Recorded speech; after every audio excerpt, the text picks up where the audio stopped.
పాట్నాలో model మోనారాయ్ని cinema స్టైల్లో హత్య చేసి చంపారు దుండగులు. మొదట పోలీసులు ఈ హత్యను ఎవరు చేసి ఉంటారనే దానిపై 10 రోజులు తలలో బాదుకున్నారు. కింది స్థాయి అధికారులు విచారణను ముందుకు తీసుకెళ్లకపోవడంతో సీనియర్ ఇన్వెస్టిగేషన్ ఆఫీసర్స్ రంగంలోకి దిగారు. అప్పుడే కళ్లు చెదిరే హత్య కథ బయటకు వచ్చింది. అనితాదేవి అలియాస్ మోనారాయ్ పాట్నాలో పేరున్న మోడల్. ఆమె మధ్యతరగతి కుటుంబం నుంచి వచ్చిన అమ్మాయి. కానీ మోడల్ అయ్యే క్రమంలో పేరు మార్చుకొని తన అందంతో హాట్ ఫోటోలతో సిటీలో ఫ్యాషన్ షోని పతాక స్థాయికి తీసుకెళ్లింది. అయితే ఆమె మోడలింగ్ లో మంచి పేరు సంపాదించుకున్నా కూడా డబ్బులు మాత్రం పెద్దగా సంపాదించుకోలేకపోయింది. మోడలింగ్ చేస్తే వచ్చే డబ్బులు ఆమె కారు ఖర్చులు, ఖరీదైన బట్టలు, మేకప్, తన అసిస్టెంట్లకు జీతాలు ఇవ్వడానికే సరిపోయేవి. ఆమె 19 ఏళ్ల వయసులో మోడల్ గా ఉన్నప్పుడు పాట్నాలో పేరున్న వారితో ఆమెకు పరిచయాలు ఏర్పడ్డాయి. ఆమె టాప్ సెలబ్రిటీల పర్సనల్ పార్టీలకు వెళ్లి ఎంజాయ్ చేసేది. ఆ క్రమంలోనే ఒక స్టార్ హోటల్లో బిల్డర్ రాజు కుమార్ పరిచయం అయ్యాడు. అతను మోనారాయ్ అందాన్ని చూసి పిచ్చివాడైపోయాడు. బిల్డర్ రాజుకు పెళ్లైంది.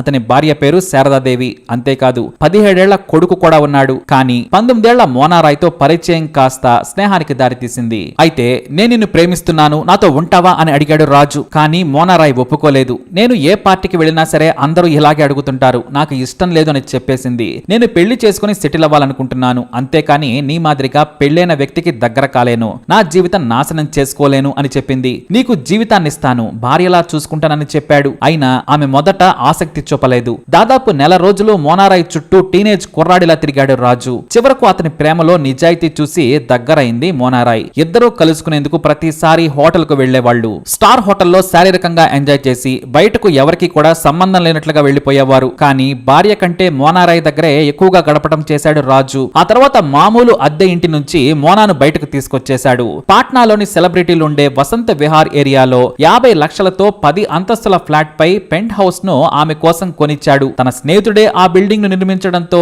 మోనా కోసం సర్వహంగులతో ఆ ఫ్లాట్ ను సిద్ధం చేసి ఇచ్చేశాడు. ఫ్లాట్ చిన్నగా ఉన్న దాని ముందు విశాలమైన స్థలాన్ని సుందరంగా తీర్చిదిద్ది ఇచ్చాడు. అక్కడే రాజు మోనాలు పర్మనెంట్ గా కలుసుకునేవారు. లక్షల రూపాయలు ఆమె అకౌంట్ లో వేస్తూ సొంత భార్యలా చూసుకున్నాడు. మరో చోట ₹1 కోటి విలువైన భూమిని మోనా పేరు మీద రిజిస్ట్రేషన్ చేయించాడు. అలా కొన్నేళ్లు గడిచిపోయాయి. మోనా కూడా రాజు సొంత భార్య కంటే ప్రేమగా చూసుకుంటూ ఉండడంతో 30 ఏళ్లు వచ్చినా పెళ్లి చేసుకోలేదు. 10 ఏళ్లు మోనాను భార్యగానే చూసుకున్నాడు. ఆమె మోడలింగ్ వదిలేసి కేవలం గెస్ట్ గా ఇతర ఫంక్షన్లకు, పార్టీలకు వెళ్లేది. ఖరీదైన కారులో తిరుగుతూ ఎంజాయ్ చేసేది. ఇంట్లో కూర్చున్న లక్షల రూపాయలు ఆమె అకౌంట్ లోకి వచ్చేవి. అయితే రాజుతో పాటు వ్యాపారం చేసే బంధువుల్లో కొంతమంది మోనారాయ్తో రాజుకు ఉన్న అక్రమ బంధాన్ని అతని భార్య శారదాదేవికి చెప్పేశారు. అది కూడా ₹1 కోటి విలువైన భూమిని కొనిపెట్టాననే విషయం కూడా చెప్పారు. ఇది తెలిసి రాజు భార్య రగిలిపోయింది. ఇంటర్ చదువుతున్న రాజు కొడుకు వికాస్ సైతం తన తండ్రి మీద కోపం పెంచుకున్నాడు. ఒకసారి ఏకంగా రహస్యంగా తండ్రి లేని సమయంలో మోడల్ మోనారాయ్ ఇంటికి వెళ్ళాడు. అక్కడ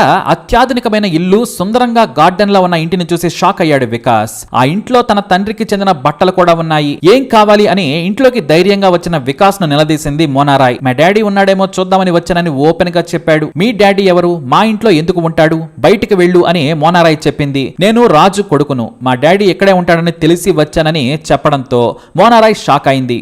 ఆ తర్వాత తేరుకొని అలాంటి వారెవరూ లేరని బయటకు పంపించేసింది. ఇక కొడుకు ఇంటికెళ్లిపోయాక అసలు విషయం అమ్మకి చెప్పేశాడు. రాజుతో అతని భార్య శారదాదేవి గొడవ పెట్టుకుంది. కొడుకు సైతం తండ్రిని నిలదీశాడు. కానీ అలాంటిదేమీ లేదు, మీరు అనవసరంగా అనుమానపడొద్దని సరదాగా చెప్పి వెళ్లిపోయాడు. నాటి నుంచి అక్రమ బంధం కంటే ఖరీదైన ప్రాంతంలో ఫ్లాట్ తో పాటు ₹1 కోటి భూమిని కొనిపెట్టడంపై గొడవలు మొదలయ్యాయి. ఆ ఆస్తిని తన పేరు మీదకు మార్చాలని శారదాదేవి భర్తతో గొడవ పెట్టుకుంది. చివరకు రాజు దిగివచ్చి మోనా పేరు మీద రిజిస్ట్రేషన్ చేయించిన భూమిని తన భార్య పేరు మీదకు మార్చాలని ఆమెను అడిగాడు. మోనా ఒప్పుకోలేదు. నీకు కావాలంటే మరో భూమి కొనిపెడతానని మోనాను బ్రతిమలాడాడు. నేను నీ భార్యను కదా, 10 ఏళ్లు కలిసి ఉంటున్నాం, ఆమెకు భయపడతావెందుకు, కావాలంటే విడాకులు ఇచ్చేసి నా దగ్గరకు వచ్చేయమని రాజుకు చెప్పింది. దీంతో రాజు సొంత భార్య ప్రియురాలు మధ్య నలిగిపోయాడు. గొడవలు పెరిగి పెద్దవయ్యాయి. కానీ రాజు ఏమీ చేయలేకపోయాడు. మోనా మోసపోయానని కన్నీళ్లు పెట్టుకోవడంతో నీ భూమి నీ దగ్గరే ఉంచుకోమని ఆమెను ఓదార్చాడు. మోనాపై అంత పిచ్చి ప్రేమను పెంచుకున్నాడు. ఇక ₹1 కోటి వివాదం కొనసాగుతూ ఉండగానే భర్త మీద నిఘా పెట్టించింది శారదాదేవి. అతను ఎప్పుడు ఎక్కడికి వెళ్తున్నాడో చెప్పాలని ఏకంగా తన బంధువుల్లో కొంతమందికి నెలకు ₹20,000 శాలరీ ఇచ్చి మరీ ఏజెంట్లను పెట్టుకుంది. దీంతో ప్రతిరోజు బయటకు వెళ్లిన సమయంలో ఏదో ఒక టైం చూసుకొని మోనారాయ్ ఇంటికి వెళ్తున్నాడని తెలిసి గొడవ పెట్టుకునేది. ఇక ఏం చేయాలో తెలియక మరో చోట ఫ్లాట్ ను తీసుకుని రహస్యంగా మోనాతో గడిపేవాడు రాజు. కానీ ఆమెను వదిలేందుకు మాత్రం ఇష్టపడలేదు. తన భర్త భూమి ఇవ్వలేదు. మోనారాయ్తో గడపడం మానడం లేదని శోభ రగిలిపోయింది. తనకు తెలియకుండా ఇంకా ఎన్ని కోట్ల ఆస్తులు కొనిపెట్టాడోనని అనుమానించింది. మోనారాయ్ బ్రతికి ఉండగా తన భర్త తనకు దక్కడని శోభాదేవి ఏకంగా మోనారాయ్ను చంపేందుకు ప్లాన్ చేసింది. తనకు తెలిసిన వారి ద్వారా అరా ప్రాంతానికి చెందిన కిరాయి హంతకులైన భీమ్ యాదవ్, శంకర్, విశ్వకర్మ కుమార్లను సంప్రదించింది. మోనారాయ్ని చంపితే 5 లక్షలు ఇస్తానని వారికి చెప్పింది.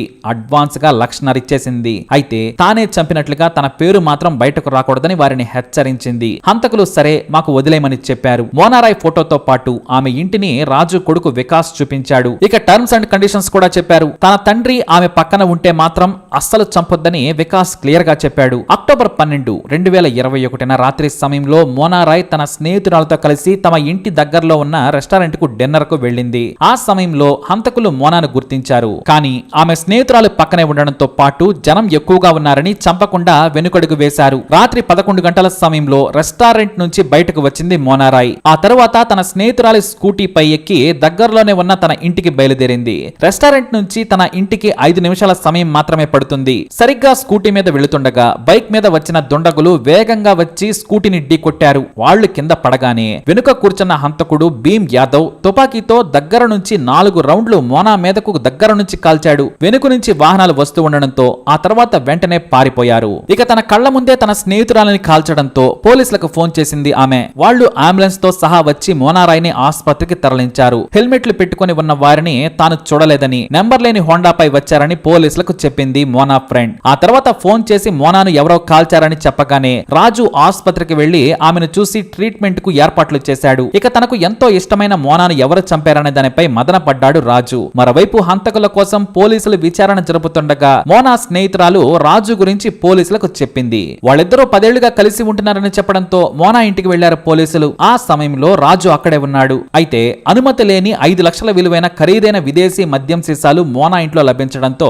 మోనా పేరు చెప్పలేక తానే కొన్నానని చెప్పాడు రాజు. దీంతో ఆ కేసులో బిల్డర్ రాజును అరెస్టు చేశారు. ఇక ఈ హత్య ఎవరు చేశారు అనే దానిపై మొదట రాజునే హంతకుడిగా అనుమానించారు. అయితే అతనికి మోనా అంటే పిచ్చి వ్యామోహమని విచారణలో తేలడంతో వదిలేశారు. ఇక సీసీ కెమెరాలను తీవ్రంగా శోధించగా హంతకులు బయటపడ్డారు. భీమ్ యాదవ్, శంకర్లు హెల్మెట్లు లేకుండా అదే బైక్ పై తిరుగుతున్న వీడియో పోలీసులకు చిక్కింది. వారిపై గతంలో పలు కేసులున్నాయి. దీంతో సులభంగా అరెస్టు చేశారు పోలీసులు. వారిని తమదైన శైలిలో విచారించగా రాజు భార్య శారదాదేవి హత్య చేయాలని సుపారీ ఇచ్చిందని చెప్పేశారు. అంతేకాదు ఆమె ఇంటిని రాజు కొడుకు వికాస్ చూపించాడు. వాస్తవానికి పెంట్ హౌస్ లోనే హత్య చేయాలనుకున్నాం, కానీ ఆమె మేము వెళ్లే సమయానికే బయటకు వచ్చింది. ఆ తర్వాత కాపు కాసి రెస్టారెంట్ దగ్గర కాల్చామని చెప్పారు. దాదాపు 4 రోజులు ప్రాణాలతో పోరాడి చనిపోయింది మోనా. తన భార్య, కొడుకు చంపారని తెలిసి రాజు కన్నీరు మున్నీరయ్యాడు. మైనర్ అయిన వికాస్ ను కూడా అరెస్ట్ చేసి జైల్లో వేశారు పోలీసులు. రాజు భార్య, కొడుకు హత్య కేసులో జైలుకి వెళ్లగా తనకు ప్రాణమైన మోనా చనిపోవడంతో బిల్డర్ రాజు రోధించాడు. తాను చేసిన తప్పే జీవితాన్ని బలి తీసుకుందని తెలుసుకొని తన స్నేహితుల దగ్గర వాపోయాడు. అయితే హత్య కేసు నుంచి కనీసం తన కొడుకునైనా బయటకు తీసుకురావాలని ఇప్పటికీ కష్టపడుతున్నాడు రాజు. అలా రాజు జీవితంలోకి వచ్చిన మోనా అలానే వెళ్లిపోయింది. మరి ఈ స్టోరీపై మీ అభిప్రాయాన్ని కమెంట్ ద్వారా తెలియజేయండి. అలాగే ఇలాంటి ఇన్ఫర్మేషన్స్ కోసం వీడియోని లైక్ చేయండి, షేర్ చేయండి, మా ఛానల్ని సబ్స్క్రైబ్ చేసుకోండి.